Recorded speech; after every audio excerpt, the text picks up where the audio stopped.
wanted to particularly talk about the viability of the African and Caribbean community. And for a community to be viable in any form, you need investment into that community, you need an interest, you need a stake in that community, you need regeneration. And if we don't have those things, we can't actually move forward. And our community, the Black community, is suffering from a lack of recognition by the government of those aims. The government provides for the whole country welfare, education, law and order. So everybody gets that as a baseline. And whilst they provide education, whilst they provide welfare, and whilst they provide law and order, they're not providing the investment in the African Caribbean community that we need. And in fact, it could be arguable that they're pulling the investment from us. So assets that we already own, things that we control or have entitlement to, they're withdrawing them from us. They're withdrawing support. They're actually coming in and taking control of those assets, or they're selling them off to raise money, or in different ways they're trying their best to remove those items and investments from us. And because of that, it makes it very difficult for our community to be viable. I want to propose an idea of change, an idea that suggests that we don't have to actually abide by that formula. We need to start to take control of our own things. We need to have a Black retail group. We need to have Black distribution across the country, at least in 5 important state areas: London, Bristol, Birmingham, Manchester, Edinburgh. We need to have a distribution system, a courier system that channels daily to those sorts of places, with hot and cold storage, professional, a train of vehicles and courier services that link up our community, so we can actually speak to our community from a financial perspective. We can actually deliver at controllable prices. We can actually control our own commerce. We can start to speak to each other without an actual distribution, a channel that we can work with. It's very difficult. Our communities do not talk to each other. We don't trade with each other. We're at separate parts of the country, and we're almost could be in separate worlds in terms of the economic needs and our financial viability. So we need to set up a distribution system that works, and we've got an idea for that. We need a Black retail group. We need to be able to speak to the successful and the unsuccessful retailers. We need to be able to amass and mentor and support our own channels. We need to be able to supply and provide our own goods and understand our pricing systems, our delivery mechanisms, our delivery processes. We need our own buying groups. We need to buy our gas and electricity as a community, as a united body of people. We need to be able to pay for our holidays. We need to buy our mobile phones, our financial services through our own channels. So I'm trying to put forward a bit of thinking in this. We've got some great ideas for how we can change it.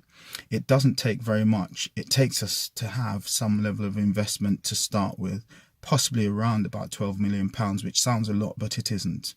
It takes us to have some assets, possibly around between 30 to 50 million pounds. Again, it sounds a lot, but it isn't that difficult.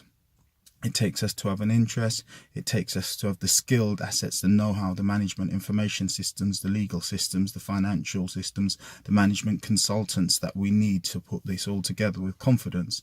And these things we do have around us, these skill sets and people we do have around us. For example, I was involved for about 12 years. I have an IT background, and we were involved in designing and supporting the management systems for one of the UK and certainly maybe Europe's biggest and most successful buying group. And that's what I'm suggesting, that we also need to look at buying groups that actually bring in finances into our community and allow us to trade and understand and work with each other. So it's very important that we understand that these things can be had. They're available to us. They're a short way away, but they're in a way in positions that we can access them.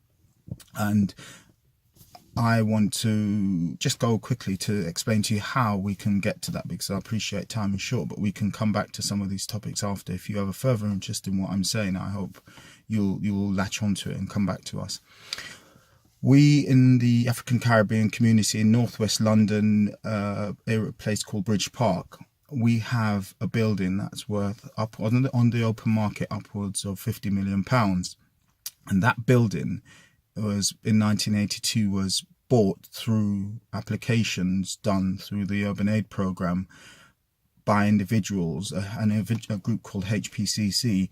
They made applications to the urban through the urban grant system, and they were successful in that application, and they raised the money to buy a disused bus garage through that same urban programme grant. Another lot of money, approximately between 3.2 and £5 million, was raised to build a building, and that building had on it 32 business units, 2 restaurants, a bar, a music studio, a theatre, a full equipped gym, badminton court and basketball court, a number of saunas, a sauna and a steam room, and a number of breakout rooms, including a multi-faith centre section and a community section, as well as a number of conference areas. So this was a massive centre on 3.5 acres of land.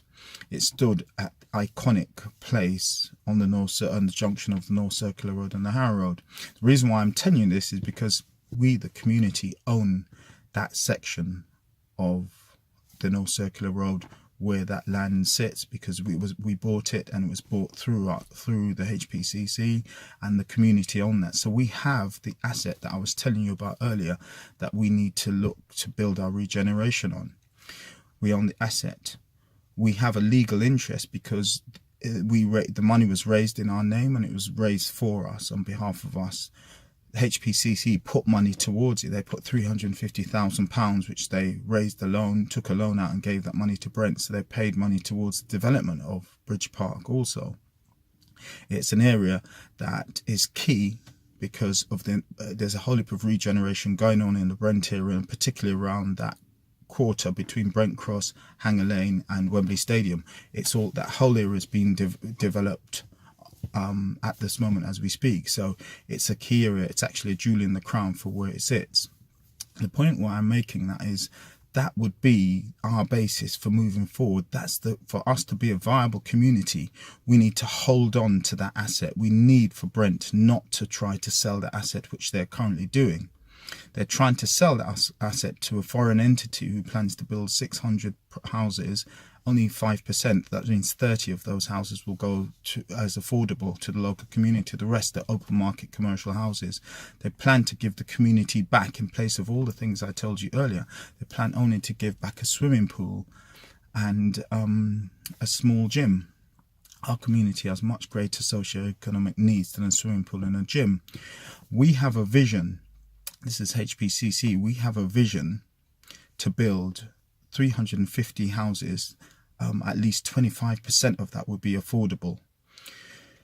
We're going to also build the UK and Europe's largest Afro-Caribbean supermarket. That's a wholesale centre and supermarket.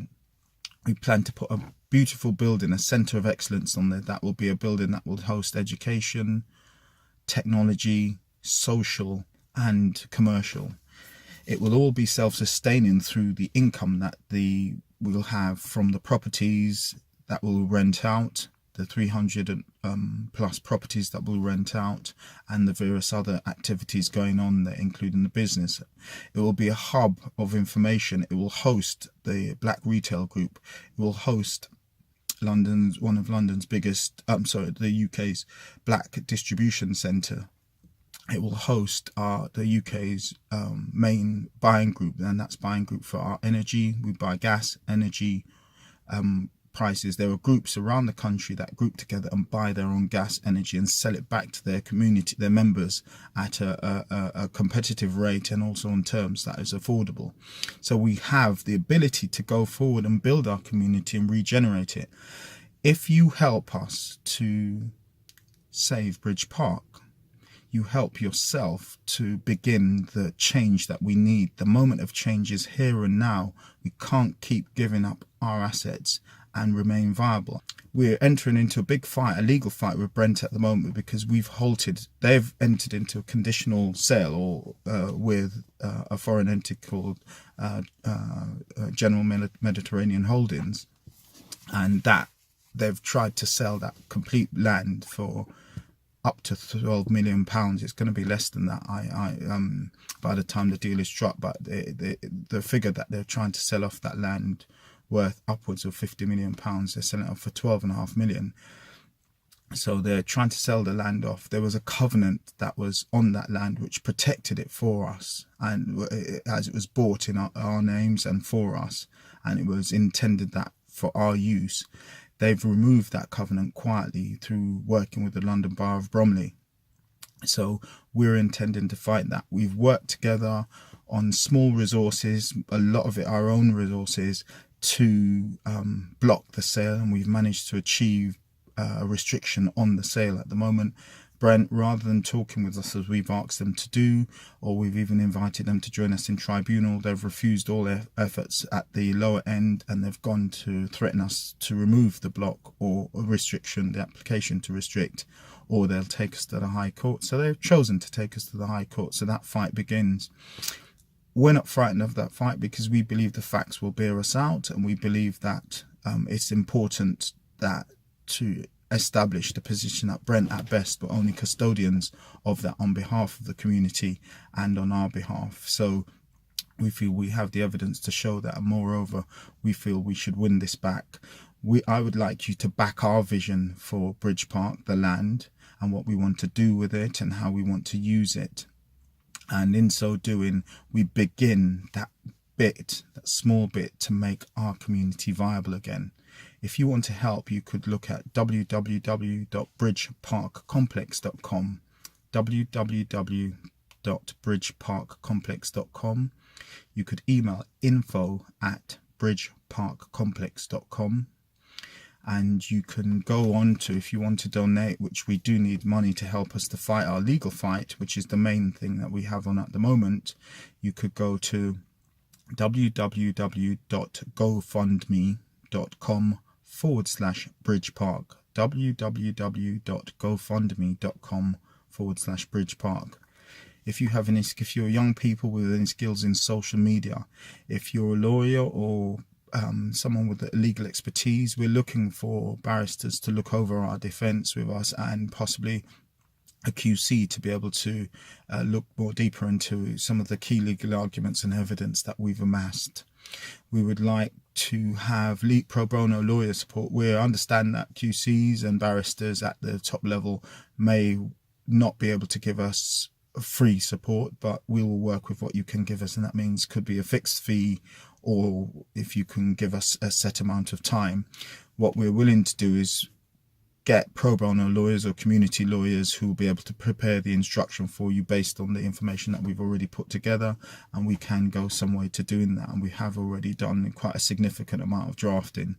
So I'd appreciate your support. If you're a young person and you'd like to get involved, because this is all for you, this is about your legacy, and we would like you to come and help us with the social media, help us spread the word. This summer is going to be a summer of activity around the development and viability of our community. Viability in the form of success, viability in the form of education, viability in the form of community cooperation, to show people like Brent and the other local authorities around the country that they should be working with us to enable the viability of our community and not working against us. Thank you for your time. I appreciate it.